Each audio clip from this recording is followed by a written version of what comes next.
We are meeting on June the 2nd. I will conduct a roll call. The members are Mary Carolyn Roberts. And please unmute and say your name if you're present. Gloria Hauser, Councilmember Gloria Hauser, I think is present. Councilmember John Rutherford. Don't see. Councilmember Zulfat Suara is present. Councilmember Brandon Taylor has been able to join. Not yet. Myself and Zach Young. So that is 4 members out of 7. So I do detect a quorum. Hannah, if you would go ahead and read the resolution, we'll have a motion to conduct the electronic meeting. If you would read that text. Sure. Pursuant to Governor Lee's Executive Order number 16 regarding electronic meetings as extended by Executive Order number 34, I make the motion that this committee meeting agenda constitutes the central business of the following council and that the meeting is electronic, and that meeting electronically is necessary to protect the health, safety, and welfare of Tennesseans in light of the COVID. Can you hear me? Yes, we can.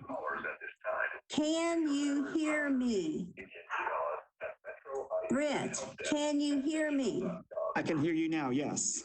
Oh, hallelujah. I've been online for like 50 minutes and we've had to go in and out. There's something wrong with my computer. I'm sorry to be so That's okay. irritated, but it's been a very frustrating 45 minutes.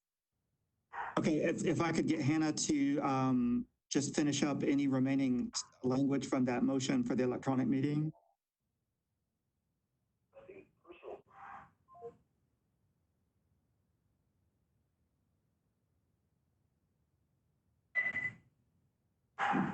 Hearing that, since we're pretty used to that language, I'll go ahead and call for the question for approval of the motion to conduct an electronic meeting.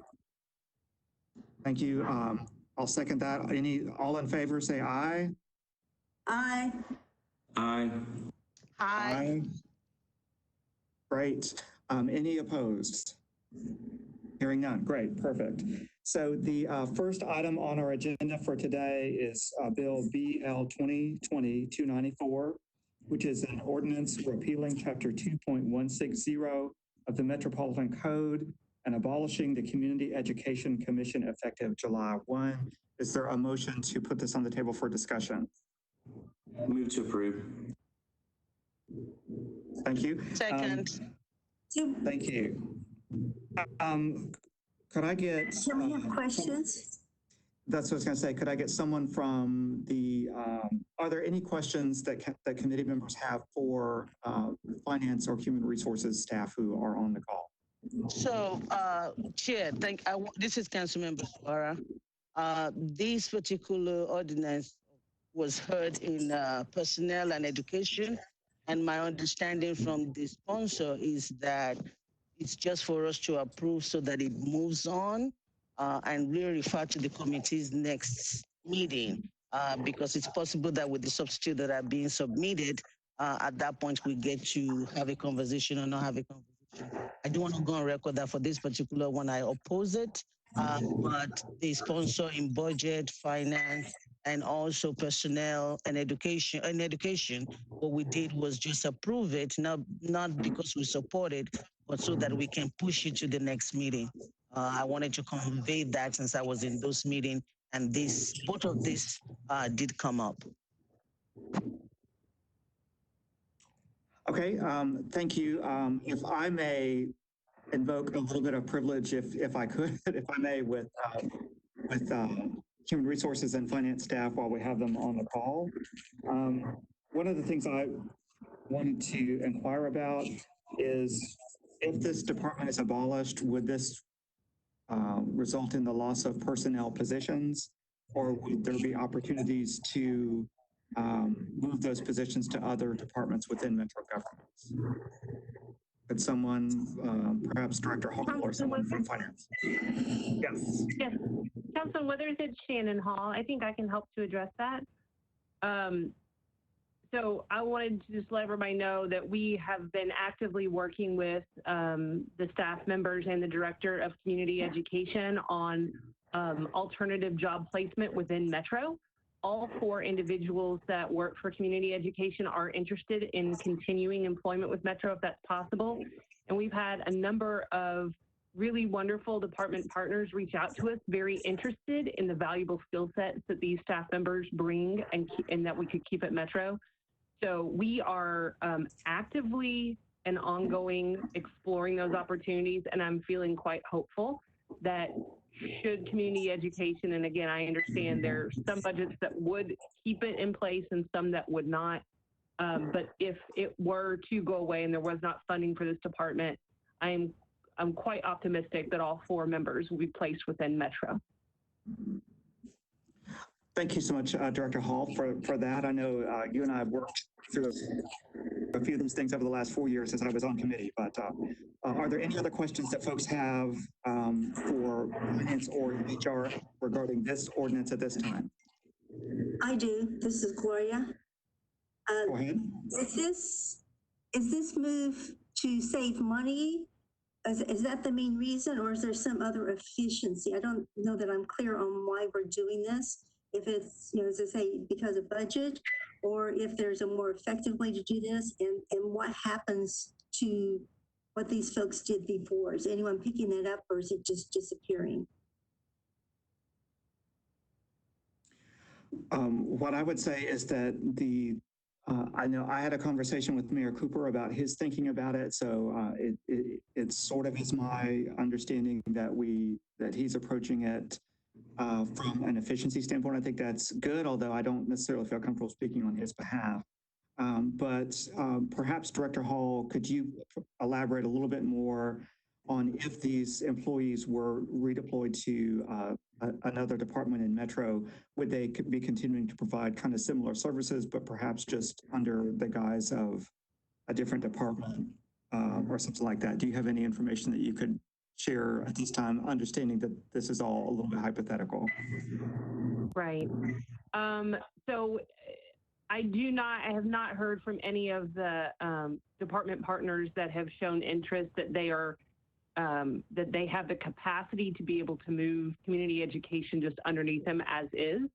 I do definitely get the impression, at least from one very, very interested department partner, that he would utilize similar skill sets that they have through an education effort through that department, and that this had been of great interest to him, and that they all had very valuable and interesting skill sets that he thought would bring value to the services that they were hoping to provide from their department. So I definitely don't think anybody's considering simply moving community education as it currently stands today under a different department, but it sounds like that they'll be doing possibly similar work, at least with one of the departments we've been working at. And again, there have been a couple of departments that have reached out indicating strong interest in these employees. Thank you so much, Director Hall, for that information. That doesn't really answer my question, though, in that my question had to do with the function, not just the individual employees, but the functions that they were doing. So is this just a move to totally eliminate community education? I know we have had several hundred emails passionately supporting community education. So my question about moving this, is that basically the death knell to community education? Thank you. So I will say this, I was not at all involved in the difficult business decision that I'm sure the administration faced when they proposed this cut. But my understanding is that it would eliminate community education as it exists today. But I was not part of that discussion or difficult proposal. Chair, can I have a follow-up question? Please proceed, Councilmember Samora. Ms. All, I wasn't going to discuss, but now that we're in it, I think one of the, your answer indicated that the 4 individuals could be absorbed into other departments. So my question is, I believe the budget has a hiring freeze where there's not supposed to be hiring. So how are they going to be absorbed if nobody's hiring? Well, it's not that no one's hiring. I would say that our hiring and promotion freeze, while it is quite significant and serious as implemented by finance as a cost containment measure, I would say that these jobs will exist through the end of the fiscal year, which is, I know at least how long the freeze is planning to go on. I think there could be a business. I know one of the departments is an enterprise fund, and so their funding capabilities are different, and they may be able to financially absorb this and still meet the qualifications. I'm also sure that the administration and finance, considering the circumstances and their intent not to have people lose jobs, would help to accommodate the absorbing department, especially making a strong business case for the value that they would bring. So I think considering the circumstances, and I believe the mayor's intent to try to preserve as many Metro jobs as possible, I think that would be accommodated. But again, the new fiscal year, we'll find out whether or not the hiring freeze continues. But these people, we would not be talking about a change to their jobs through this fiscal year. Their jobs would remain in place through 6/30. Terrific. Thank you so much, Director Hall, for that information. If I may, the next item actually may be quite similar, but what I'd like to do in the interest of time is to follow the recommendation of Councilmember Suara, move approval at this time, and then re-referral to committee. Is that what your motion was, Councilmember Suara? Councilmember Suara, are you able to hear me?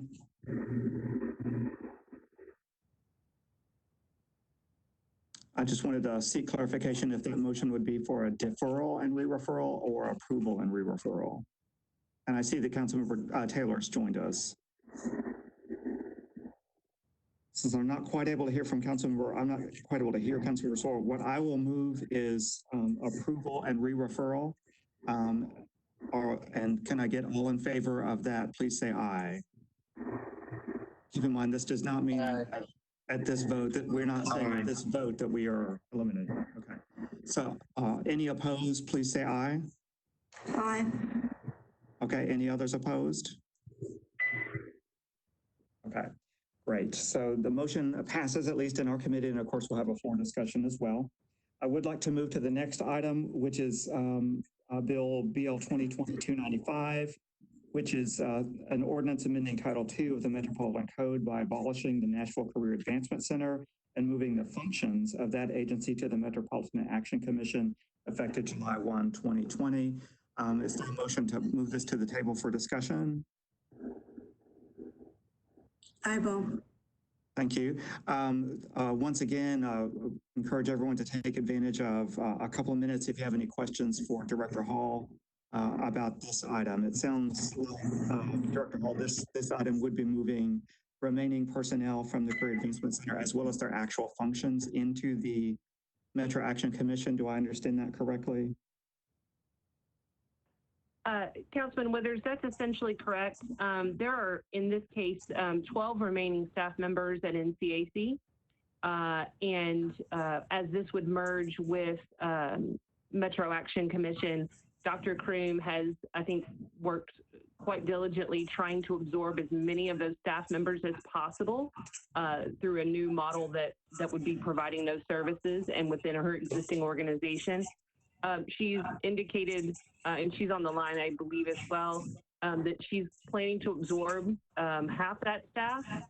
It should be noted that of the remaining staff members, at least 3 of them are retirement eligible. And in fact, one of them is actively on a pension, but was working in a part-time capacity while on pension. So I expect that person to resume pension. And today I saw that there was another employee that was not being absorbed that was pursuing their pension at this time. We've had 2 individuals of the remaining that are not getting absorbed that have reached out. We've proactively contacted them and they've indicated interest in looking for other jobs. So we're actively working with the 2 members that are impacted that are interested in exploring Metro opportunities as well. Fantastic. Thanks so much for that background. Does Director Kroom have anything that you would like to share with the committee at this time?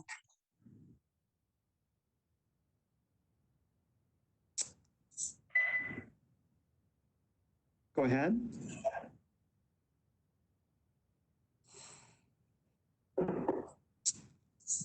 Okay, hearing none, is there a motion from the group or any other questions before we take a motion? Give you just a moment. Councilmember Suara, did you have your hand raised to ask a question? Unfortunately, our technology is not our best friend today. Is there a motion from the group to with regard to this ordinance? Move to approve. Okay, is there a second? I'll second. Fantastic. All in favor, please say aye. Aye. Aye. Any opposed, please say no. Okay, our committee has approved this one. Thank you so much, Director Hall, for you and I have worked together on Career Advancement Center stuff for several years, and I know that it's been a challenging situation with regard to state funding for even the pass-through grants that we used to get more of through Nashville. So I know with our background working together on that for many years that you have been very diligent in looking out for all of our Metro employees, especially the Career Advancement Center Metro employees who try to help other people in our community gain employment or training. So that's so important. I'm glad that we're able to protect as many of those employees as we can. So thank you once again for all of your work with our employees and for coming before our committee to share some additional information with us today. Thank you very much for the kind words. It's absolutely our pleasure to serve our employees, our pensioners, and the council. So I appreciate that. Is there any other business that the committee would like to discuss before we adjourn? I give you one last shot, Councilmember Suara. Councilmember Withers. Yes, sir. Thank you so much for helping me within my time of lateness. I appreciate it. You're wonderful. Thank you for joining us. Do you have any questions or anything for the committee or to get you caught up on what we did? I do not. Thank you. Thank you. Is there a motion to adjourn? I'll make the motion. Right. All in favor, please say aye. Aye. Aye. Okay. Well, our committee stands adjourned. Thank you so much. And we'll see you in a few minutes when we start the full council meeting. Thank you so much.